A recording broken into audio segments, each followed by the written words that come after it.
दोस्तों, एक लाइन है कि जो लोग अपनी नज़र घड़ी पे रखते हैं जीवन में कभी असफल नहीं होते।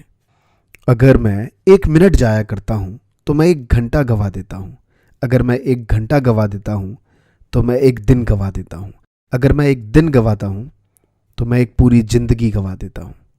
तो दोस्तों, इस वीडियो में मैं उन स्टूडेंट्स के लिए टाइम टेबल बना रहा हूँ जो वाकई टाइम के अकॉर्डिंग अपनी स्टडी नहीं कर पाते। जैसे आपने टाइम टेबल बनाया कि कल सुबह 10 से 12 पढ़ना है, फिर 1 से 2 पढ़ना है, फिर 4 से 6 पढ़ना है, लेकिन इस सिचुएशंस में आप next day time table follow नहीं कर पाते। तो आज मैंने एक थोड़ा सा टिपिकल और उन स्टूडेंट्स के लिए केस स्टडी करते हुए जो कहीं ना कहीं पढ़ना चाहते हैं लेकिन टाइम टेबल के अकॉर्डिंग नहीं।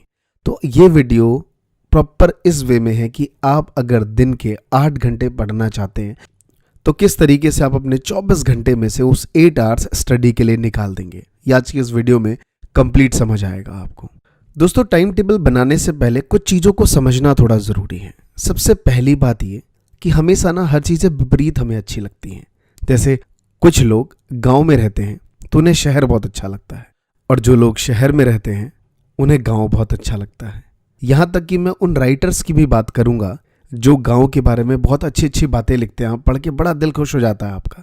लेकिन यह हकीकत है कि वो राइटर्स शहर में बैठ के लिखते हैं, और जो राइटर्स गांव में बैठ के लिखते हैं वो तो ये लिखते हैं कि यहाँ पे बिजली नहीं है, इन चीज़ों में किस तरीके से हमारा गांव बिजली से हो, रास्ते बने, स्कूल्स बने, हॉस्पिटल्स बने, जिससे हमारा गांव भी शहर की तरह सारी चीज़ें अवेलेबल हो। वहाँ के कभी ये चीज़ लिखते हैं। दोस्तों, हमारी लाइफ बिल्कुल विपरीत है। जो हमारे पास है हमें उसका ऑपोजिट अच्छा लगता है। लेकिन अगर समय की कीमत को आप सही तरीके से समझेंगे तो कहते हैं ना कि अगर आपको 1 साल की कीमत, आप स्टूडेंट्स हैं और आपको समझना है कि 1 साल की कीमत, तो उस लड़के से पूछिए जो लास्ट बार फेल हो चुका है अपने एग्जामिनेशन में। वो दर्द कि जब वो क्लास में जाता है तो उसके दोस्त अब उसके साथ नहीं मिलते, स्कूल का माहौल अब उसको वैसा नहीं लगता जैसा उसे पहले लगा करता था। वो आपको बता सकता है कि 1 साल की कीमत आखिर क्या होती है। एक पुरानी कहावत है कि समय को खोना हत्या नहीं, आत्महत्या है। और अगर 1 महीने की कीमत समझनी हो तो उस महिला से पूछिए जिसने अपने बच्चे को या तो 1 महीने पहले या फिर 1 महीने बाद जन्म दिया है। और 1 दिन की कीमत समझनी है तो उस दिहाड़ी मजदूर से पूछिए जिसे यदि 1 दिन काम ना मिले तो रोटी का सवाल खड़ा हो जाता है। वह जानता है कि 1 दिन की कीमत क्या होती है। और 1 घंटे की कीमत समझनी है तो आपसे बेहतर और कोई नहीं समझ सकता जब आप अपनी फ्रेंड्स को या गर्लफ्रेंड को टेक्स्ट करते हैं और सामने वाला सीन करके आपको रिप्लाई नहीं कर रहा, उसके घंटों हो चुके हैं। उस 1 घंटे की कीमत आपसे बेहतर और कोई नहीं समझ सकता। और 1 मिनट की कीमत तब आपको समझ आती है जब आप स्टेशन पहुंचते हैं और 1 मिनट पहले ट्रेन वहां से निकल चुकी होती है, या फिर जहां आप बस स्टैंड पे जाते हैं वो 1 मिनट पहले आपको दूर दिख रहा होता है कि देखो वो जा रहा है। उस टाइम आपको एहसास होता है कि ज़िंदगी में, लाइफ में समय की कीमत इतनी ज़्यादा इंपॉर्टेंस दूंगा, कभी भी लेट नहीं होऊंगा, हमेशा टाइम पे सारे काम करूंगा। आप उस टाइम उसका एहसास होता है। और दोस्तों, सेकंड और माइक्रो सेकंड की कीमत अगर आपको वाकई समझनी है तो उस साइंटिस्ट से मिलिए, उस वैज्ञानिक से मिलिए, उस डॉक्टर से मिलिए जो कोरोना वायरस की इस जंग में उसके लिए वैक्सीन बना रहे हैं। समय की कीमत हम सबको समझनी पड़ेगी। अगर आप समय की कीमत नहीं समझेंगे तो आप हमेशा उस दौर से पीछे हो जाएंगे, या फिर अपने फ्रेंड से। कई बार आपको इसका पता बहुत देर में चलता है और कई बार इसका पता आपको तुरंत चल जाता है। यह हमने इस 1 ईयर से लेके माइक्रो सेकंड तक देखा है कि कभी भी समय का कैसे पता चलता है। या आप इस फ्रिज में हो सकते हैं, अगर आप साइंटिस्ट, आपको 1 सेकंड बाद समझ आ जाएगा आप लेट थे। अगर आपकी गर्लफ्रेंड रिप्लाई नहीं कर रही, आप 1 मिनट की कीमत, 1 घंटे की कीमत समझ पा रहे होंगे। दोस्तों, पूरे दिन भर में 86,400 सेकेंड्स होते हैं और ये हर सेकंड आपको एक नया चेक ला के देते हैं, एक नई नॉलेज ला के देते हैं। आप उसको सही तरीके से बैंक में डिपॉजिट या अपने माइंड में फिक्स कितना जल्दी और किस तरीके से करते हैं, ये बहुत इंपॉर्टेंट है। 2 स्टूडेंट्स हमेशा लाइफ में रहे हैं। एक वो स्टूडेंट्स जो हमेशा सिस्टम को कंप्लेन करना कि इतना सब्जेक्ट्स है, इतने प्रोजेक्ट्स वर्क लेते हैं, कैसे काम होगा, घर पे जाता हूँ, स्कूल्स आना पड़ता है, लाइक हर बार कभी ट्यूशन्स का वर्क होता है। और एक वो स्टूडेंट्स जो सारे वर्क कर लेते हैं और कोई कंप्लेन नहीं होता, और at the end of the results उनके मार्क्स 90s में भी आते हैं। और ये हम जानते हैं। कई बार हम इन चीज़ों को बहुत से तरीक़ों से टालने की कोशिश करते हैं। कह रहा है जुगाड़ू बच्चा था, अबे देखता नहीं है, हमेशा किताबी कीड़ा है उसमें, अबे हमारी तरह थोड़ी खेलता है, जिस दिन हमने खेलना बंद कर दिया हिला के रख देंगे। कब आएगा वो दिन? आप खुद से पूछिए सवाल, ये सवाल का जवाब मुझे नहीं चाहिए, ये सवाल का जवाब आप खुद से पूछिए। अगर आप 10th के स्टूडेंट्स हैं, 7th से बात कहते हुए आ रहे हैं। अगर आप 12th के स्टूडेंट्स हैं, 8th 9th या 7th से शायद आप भी कहते हुए आ रहे हो। हर बार यही चीज़ें चल रही हैं। 10 साल मैंने बच्चों को पढ़ाया है, इनफैक्ट अब खुद भी एक स्टूडेंट रहा हूँ। हर बार यही पोजीशंस हैं। मैंने तो तकरीबन एक स्टूडेंट को 2 ईयर्स मैक्सिमम पढ़ाया, 11th और 12th। 11th में बच्चा फुल चिल कर रहा है, फुल मस्ती। अरे सर 12th में पढ़ लेंगे, शुरू से पढ़ेंगे सर, टेंशन मत लो। 12th आ गया, चलता जा रहा है, टाइम पास हो गया टाइम पास। अरे सर अब तो जैसे तैसे 12th निकाल लेते हैं, जब BBA या फिर कॉलेज जाऊंगा तब जाके कुछ एकेडमिक लेवल पे प्रोफेशनल कोर्सेज होंगे, तब जाके सही से पढ़ाई करूंगा। ऐसे आपके कुछ प्लान्स होते हैं। तो दोस्तों सीधा मैं उस टाइम टेबल पे आता हूँ। ये है कि जब तक आप अपने समय की कीमत को नहीं समझेंगे, आज आपको डिसाइड करना है इस वीडियो देखने के बाद कि आपके टाइम की कितनी वैल्यूज हैं। जी हाँ, मेरे टाइम की वैल्यूज क्या है वो मैंने डिसाइड करके अपनी नोटबुक में लिखी हुई है कि अगर मैं अपना 1 घंटा वेस्ट करता हूं तो मैं इतने रुपए बर्बाद कर चुका होता हूं। क्या आप खुद डिसाइड कर सकते हैं कि आपके 1 घंटे की कीमत कितनी है? शुरुआत आप इस तरीके से कर सकते हैं कि शायद आपकी 1 घंटे की कीमत 500 रुपये है। अगर आपने पूरे दिन में 4 घंटे वेस्ट कर दिए तो 2000 रुपये बर्बाद कर दिए। जब तक आप ये चीज़ नहीं सोचेंगे, आप किसी भी टाइम टेबल को फॉलो नहीं कर सकते। तो सबसे पहले आपको ये डिसाइड करना है कि आपको 1 घंटे की कीमत कितनी है। जरूरी नहीं कि स्टूडेंट्स हैं और 2 लाख रुपए घंटा चल रहा है, एक अलग लेवल का स्वैग हो गया आपका कि भाई मैं तो करोड़ों रुपए वेस्ट कर रहा हूँ रोज के रोज। नहीं, यहाँ मजाक नहीं चल रहा। आपको एक कीमत तय करनी होगी जिसमें वाकई आपको बुरा लगे कि यार मेरे इतने पैसे बर्बाद हो रहे हैं। तो मैं कमेंट्स में जानना चाहूंगा आप सबसे कि आपकी 1 घंटे की कीमत कितनी है। कमेंट में मुझे सही लिखिए। और जो बच्चे सीरियस नहीं होंगे, मुझे बहुत अफसोस होगा। तो कमेंट में बहुत सीरियस अमाउंट लिखिए कि आपके 1 घंटे की कितने रुपए की कीमत है। अब बात करते हैं टाइम टेबल पे। देखिए इस टाइम लॉकडाउन है। आप में से ज़्यादातर स्टूडेंट, क्या 100% स्टूडेंट्स घर में बिल्कुल लॉक्ड हैं। कहीं बाहर आना जाना नहीं, दोस्तों से मिलना नहीं। घर में बैठ के या तो आप PUBG खेल रहे होंगे या फिर आप TV देख रहे होंगे। बहुत इंसिस्ट हुआ कॉलेज से, स्कूल से प्रेशर हुआ कि भाई वीडियो क्लास चल रही है, तो थोड़ा बहुत आके अपना टाइम पास दे दिया उसमें। कई बार कैमरा ऑन नहीं है क्योंकि हर चीज़ों की मॉनिटरिंग नहीं है। रीज़न इज़ दैट कि जो हमारे टीचर्स हैं अभी वही इतना ट्रेंड नहीं है कि वो कैमरे पे आके पढ़ा सकें हर चीज़ों पे। ये चीज़ क्योंकि मैंने खुद एक टीचर ऑफलाइन से लेके डिजिटल पे आया हूँ तो मुझे खुद समझ है, तो उनमें खुद अभी इतनी एक्सपीरियंस नहीं है। इसका फ़ायदा हम बच्चे हमेशा उठाते हैं। भाई टीचर पेपर, लाइक स्कूल में क्या होता था, भाई टीचर क्या कर रहा है, पेपर चेक कर रहा है। बच्चे क्या पढ़ाई करते हैं क्लास में? नहीं, हमने भी नहीं करी, आपने भी नहीं करी और आने वाली पीढ़ी कभी नहीं करेगी। ये हकीकत है। तो इस चीज़ों को हमें समझना पड़ेगा और आपको एक प्रॉपर एक टाइम टेबल बनाना है। मैं ये मान के चलता हूँ कि जो आपकी ऑनलाइन क्लासेस हो रही हैं, चाहे वो स्कूल से हो, कोचिंग सेंटर से हो, उसके अलावा आप 6 आवर्स की एक सेल्फ स्टडी करेंगे।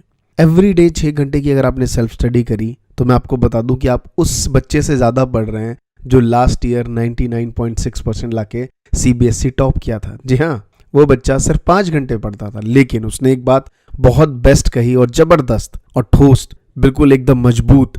वो ये थी कि वो हर रोज़ पढ़ता था या वो हर रोज़ पढ़ती थी। क्या आप ये चीज़ कर सकते हैं? 6 घंटे 7 घंटे एक दिन पढ़ लेना ये कोई बड़ी बात नहीं है। क्या आप लगातार सिर्फ 4 घंटे पढ़ सकते हैं? I am telling you truth, ये पॉसिबल, कहते हैं इम्पॉसिबल नहीं है, लेकिन होना बहुत मुश्किल है। क्या आप ये चैलेंज ले सकते हैं? तो दोस्त, इस वीडियो का एक ही इशारा है कि 6 आवर्स की आपको सेल्फ स्टडी करनी है। इनको आपको 3 चंक में बांटना है। टाइमिंग डिसाइड नहीं करना कि कितने बजे पढ़ना है, लेकिन हाँ 6 आवर्स मुझे पढ़ने हैं, ये बहुत इंपॉर्टेंट है। मान लेता हूँ कि आपकी क्लासेस सुबह होती हैं, सुबह 9 बजे 10 बजे आपकी क्लासेस शुरू होती हैं। सुबह क्लासेस शुरू होने से पहले जो क्लास में मैडम ऑनलाइन पढ़ाती हैं, उससे पहले क्या आप उस चीज़ों की रिवीजन कर सकते हैं 2 आवर्स के लिए। उसके बाद जैसी आपकी ऑनलाइन क्लासेस शुरू हो जाती हैं, जैसी ऑनलाइन क्लासेस ख़त्म होती हैं, आप उसके बाद जाके फ्रेश हो जाइए, कुछ लंच ले सकते हैं। एंड आफ्टर दैट लंच, कहते हैं दिन में सोने की ज़रूरत नहीं, क्योंकि जीवन का आधा समय तो हम सोने में गंवा देते हैं, तो इतना भी नहीं सोना। उसके बाद सिर्फ आपको 2 आवर्स फिर से सेल्फ स्टडी करनी है। उसके बाद फिर से इवनिंग टाइम पे 2 आवर्स की फिर से सेल्फ स्टडी करनी है। अगर मैं अपने अकॉर्डिंग एक टाइम टेबल बनाऊं टाइम फिक्स करके, तो मैं कुछ ऐसा बनाना पसंद करूंगा कि सुबह 7 to 9 मेरी एक पहली सेल्फ स्टडी की क्लास होनी चाहिए। उसके बाद मान लीजिए 10 बजे से मेरी क्लास शुरू होती है, 10 से लेके 2 बजे तक की क्लास होती है। उसके बाद मैं फ्रेश हो जाऊंगा 3 बजे तक और मैं 3:15 पे अपना दोबारा से 2 आवर्स का टाइम टेबल कंप्लीट करने बैठ जाऊंगा, 3:15 to 5:15। जी हाँ, इसके बाद मैं आराम से अपनी बहुत सारी एक्टिविटी क्या करना है वो बताऊंगा। 5:15 के बाद एक इवनिंग के टाइम पे, जो कि है 7:15 to 9:15, ये चीज़ 3 स्लॉट्स मैंने कंप्लीट कर लिए, बस मुझे 6 घंटे से ज़्यादा एकेडमिक का नहीं पढ़ना है। क्लासेस भी हो गई, सेल्फ स्टडी भी हो गई। अब आप सोचेंगे सर बहुत सारा समय मुझे एक्स्ट्रा मिल रहा है। दोस्तों, ये एक्स्ट्रा टाइम यही तो आपको बतलाता है कि अब जो चेंजेस हुए हैं, चाहे वो गवर्नमेंट्स हों, न्यूज़ में आप क्या सुन रहे हैं कि हज़ारों जॉब्स चली जाएंगी, नई नई चीज़ें अपॉर्चुनिटी आएंगी, नई नई चीज़ें होंगी। ये नई चीज़ें क्या हैं? ये सब डिजिटल चीज़ें हैं। आज 3 साल के बच्चों को जूम पे क्लास सिखाई जाती है। आई एम टेलिंग यू, मैं डिजिटल मार्केटिंग सिखाता हूँ। मैं उन बच्चों को बार बार बोलता था कि सर फ्यूचर जो है वो डिजिटली होने वाला है। अब 3 साल के बच्चों को स्कूल की मैडम जूम पे सिखा रही है, उसको सब चीज़ें पता चल जाएंगी। जूम पे क्लासेस होती हैं, वीडियो क्लासेस कैसे होना होता है। आप तो खैर बहुत बड़े हैं, तो आपको इन सब चीज़ों का वो चंक निकालना पड़ेगा कि इकोनॉमी में अब क्या चीज़ें बढ़ रही हैं, मुझे किस तरफ जाना है, डिजिटली किन किन चीज़ों की अपॉर्चुनिटी सबसे ज़्यादा है। बहुत से बच्चे मेडिकल की प्रिपरेशन कर रहे होंगे, तो आप सही ट्रैक पे हैं, क्योंकि मेडिकल का आने वाले 10 से 15 साल में बहुत बड़ा बूम आने वाला है। सबसे ज़्यादा करियर अपॉर्चुनिटी, चाहे वो इंडिया हो या इंडिया से बाहर हो, सबसे ज़्यादा करियर अपॉर्चुनिटी मेडिकल सेक्टर में होने वाली है। तो इस चीज़ों में आप ज़्यादा अपने आप को बढ़ावा दें। क्या अपॉर्चुनिटी है उसके बारे में सीखें। एवरीडे एक बुक्स, मोटिवेशनल बुक आपको हमेशा अपने पास रखनी है। मेरे पास मेरी 2009 में खरीदी हुई एक बुक है, उठो जागो और लक्ष्य की प्राप्ति तक रुको नहीं। जयंती जैन की किताब है, जो मैं आज तक अपने साथ लेके बैठा हुआ हूँ।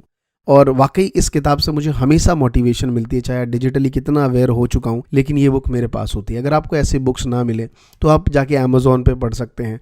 बहुत सारी किताबें हैं, किंडल ले सकते हैं।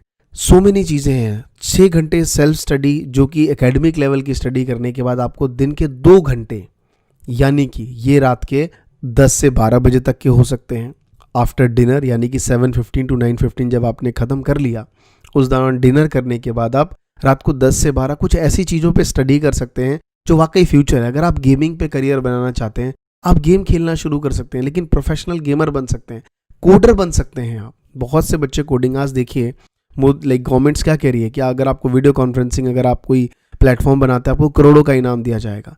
क्यों? क्योंकि आपको कोडिंग सीखनी पड़ेगी। ये सारी चीज़ें अपॉर्चुनिटी ज़रूरी हैं। तो अपने 6 घंटे के अलावा 2 घंटे ऐसे एकेडमिक स्किल्स में दीजिए जो कहीं ना कहीं आपकी प्रोफेशनल स्किल्स को आज से ही ग्रो करना शुरू कर दे। ना कि जब आप बीबीए करने जाएं तब आपको मार्केटिंग और सारी सिखाई जाए। मार्केटिंग का पैटर्न बदल चुका है। अब झोला लेके आपको दुकान सेल करना नहीं है, मॉल में कोई कपड़े नहीं बेचेंगे। अब आपको आर्टिफिशियल इंटेलिजेंस के तहत मार्केटिंग स्ट्रैटेजी ऑनलाइन समझनी पड़ेगी। तो सारी चीज़ें हैं। क्या आपको किस फील्ड में जाना है? मेडिकल एक बेहतरीन फील्ड है, आप यहाँ चुन सकते हैं। हमेशा टाइम टेबल का मतलब ये नहीं है कि सिर्फ एकेडमिक। जी हाँ, एकेडमिक पढ़ना है, लेकिन 6 आवर्स और 2 आवर्स आपको अपनी ऊपर काम करना है कि ऐसा क्या प्रोफेशनल स्किल्स मैं आज से डेवलप करूँ जो फ्यूचर में मेरे लिए बेनिफिट हो। दोस्तों, आज के इस वीडियो में इतना ही। कैसा लगा ये वीडियो कमेंट करके ज़रूर बताइए। और मैं आप सबसे रिक्वेस्ट करूंगा, जो नए हैं चैनल को सब्सक्राइब करिए और पुराने हैं तो नोटिफिकेशन बेल ऑन करिए, क्योंकि इस चैनल पे सिर्फ आपके लिए, आपके द्वारा पूछे गए सवाल पे ही मैं वीडियोस बनाता हूँ, जो कि मोटिवेशनल और लाइफ स्किल्स के ऊपर वीडियोस होती हैं। तो नोटिफिकेशन बेल ऑन करिए, हमेशा वीडियो आए तो जैसे ही आए विद इन फर्स्ट आवर्स में वो सभी जो मेरे जेन्युइन सब्सक्राइबर्स हैं जो देखते हैं, उनके क्लिक्स होने चाहिए। थैंक यू सो मच दोस्तों। जय हिंद, जय भारत।